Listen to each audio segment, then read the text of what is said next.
Il s'enflamme, il s'insurge, il parle avec émotion.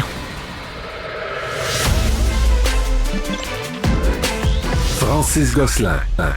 16h20, Fred Bastien. Hier, on parlait de la Heritage Foundation, un groupe de réflexion think tank de droite qui avait beaucoup influencé, là, évidemment, la droite américaine, M. Trump, etc., depuis Reagan. Hein? Fred Bastien, en Californie? Oui, en Californie. Ça ressemble à la Floride, mais non, c'est bel et bien Los Angeles. Je t'appelle en direct du perron d'une église méthodiste qui me prête ici le studio. Là, j'ai l'impression que je me ferai pas déranger un jour de semaine en plein milieu de la journée. Non, c'est voilà. Ça. C'est-tu les bureaux de la Heritage Foundation, ça, ou c'est...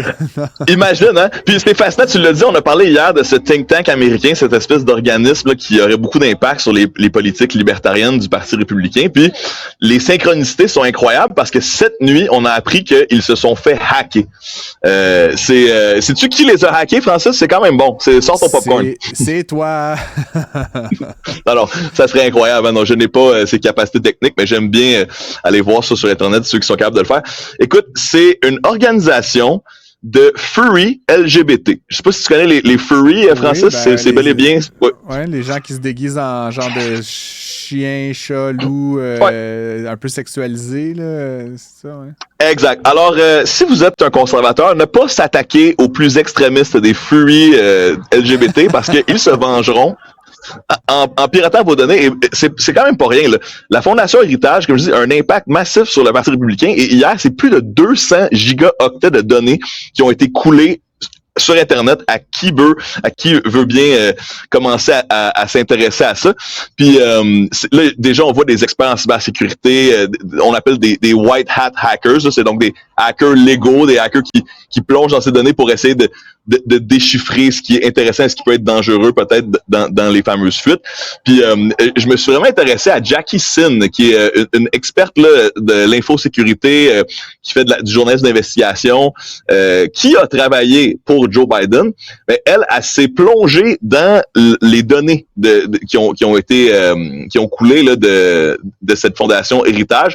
Puis bon, c'est sûr qu'après moins de 24 heures, là, on n'aura pas les grandes réponses à savoir qu'est-ce qu'il y a de mystérieux dans cette organisation. Mais c'est quand même intéressant de voir que sur le fil Twitter, là, assez exhaustif, là, qui a été liké 48 000 fois et retransmis plus de 8 000 fois, elle s'intéresse un peu dans les données. On voit plusieurs adresses IP issues de la Chine. Donc, elle se demande si il n'y a pas des activités possibles d'espionnage ou bref, des enjeux internationaux à cet égard. Peut-être que c'est un hasard aussi. Peut-être que des gens de la Heritage Foundation étaient simplement en voyage lorsqu'ils ont contribué aux bases de données, mais peut-être aussi qu'il n'a pas de fumée sans feu. Il y a un autre truc super intéressant, là, dans les données, elle a trouvé un gars là, qui a un nom un peu américain, là, comme un Tim ou un Eric ou quelque chose comme ça, qui dit « Hey, il me semblait qu'on s'était dit que militairement, on n'allait pas utiliser les missiles qui passaient dans l'espace, finalement, on allait continuer d'utiliser des missiles qui passaient dans le ciel. Est-ce que c'est toujours ça le plan? » Puis quand tu t'intéresses à ce fameux Tim ou ce fameux Eric, ben c'est drôle, il a envoyé cette demande de Katmandou à l'autre bout du monde. Alors, c'est peut-être un hasard, mais c'est dur de penser qu'il n'y a pas des gens à l'international qui sont curieux de connaître les stratégies militaires américaines, qui vont pas aller creuser peut-être un peu dans ces lobbies et ces groupes de réflexion de droite. Mais encore une fois, c'est aussi normal, parce que quand on est à ce niveau de la politique, ben c'est sûr que ça implique la politique internationale, puis la politique internationale, ça se fait avec les nations, toutes les nations. T'sais. Donc, c'est peut-être... en tout cas, c'est intéressant de voir que il ne faut pas... il faut choisir ses ennemis sur Internet, et c'est parfois là où on s'y attend le moins qu'on a les plus grosses surprises. Puis même, là, il y a un échange là, du directeur de la fondation avec un de ces fameux hackers qui aurait coulé.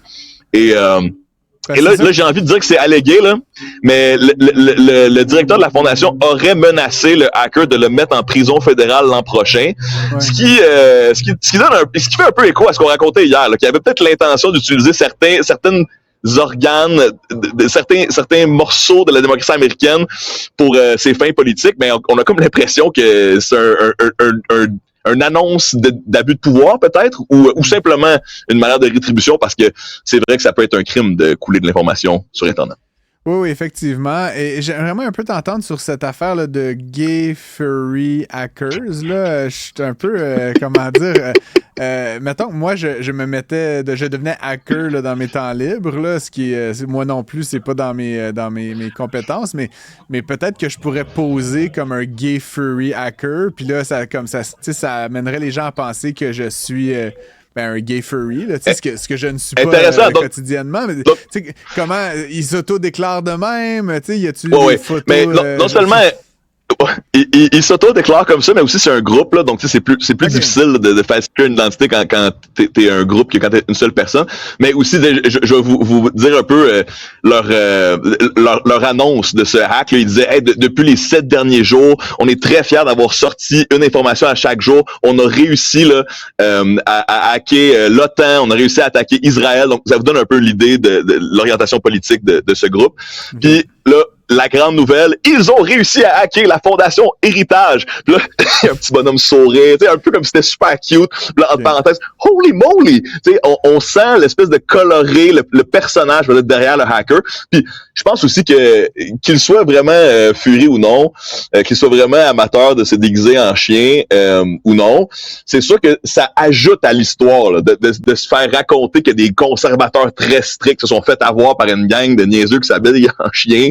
Ben, tu sais, peut-être que ça contribue là, à faire circuler cette fameuse histoire. Mais encore une fois, comme je disais, les groupes sont capables de s'organiser. Puis, peu importe là, avec quel extrême tu joues, ben ça se peut que ça te brûle éventuellement. Puis, je pense que la Heritage Foundation l'ont vu aujourd'hui avec ça. Ça me fait penser dans le temps de la dernière élection de Trump où TikTok, là, il y avait comme des jeunes, la Gen Z sur TikTok, qui s'organisaient pour, par exemple, acheter tous les billets de sa convention puis ne pas y aller. Comme ça, quand Trump rentrait, ben, il y avait personne sur place. Ça a marché à quelques reprises. T'sais.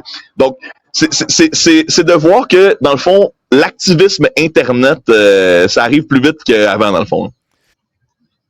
C'est quand même une histoire fabuleuse là, qu'on a là devant nous.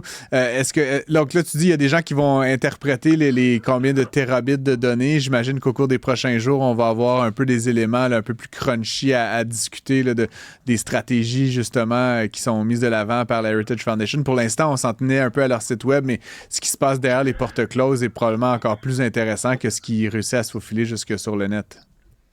Complètement. Puis moi, je pense que c'est intéressant aussi de voir qu'on s'attaque à la crédibilité de l'institution. Tu sais, c'est pas pour rien que justement on parle de fait que c'est du monde qui s'habille en animaux puis qui sont ramassés sur Internet puis qu'il y a un niveau d'humour un peu dans l'annonce. Là, ouais.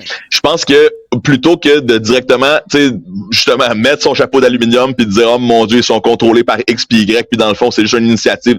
C'est plus de dire comme est-ce que cette communauté LGBT qui ne se reconnaît pas culturellement dans ce qu'ils avancent, que sont-ils prêts à faire pour miner la crédibilité de ces gens qui sentent, tu sais, il y avait des hackers que je voyais qui disaient je suis pas mal sûr que ça a été super facile de les hacker parce que c'est le genre d'organisation qui utilise encore Windows 95 avec les mots de passe d'origine sur tous les routeurs. Ouais. Bon là c'est des hackers qui se vendent puis qui disent un peu n'importe quoi, mais ouais. on comprend que dans le fond cette institution qui, on imagine là, des hommes à cravate qui sont très sérieux, ben, on se rend compte que peut-être que si une gang de trolls sur Internet qui sont capables de les faire fléchir, ça enlève un peu de crédibilité à cette organisation. Donc le mot de passe est Soleil 1, 2, 3, 4 là, probablement.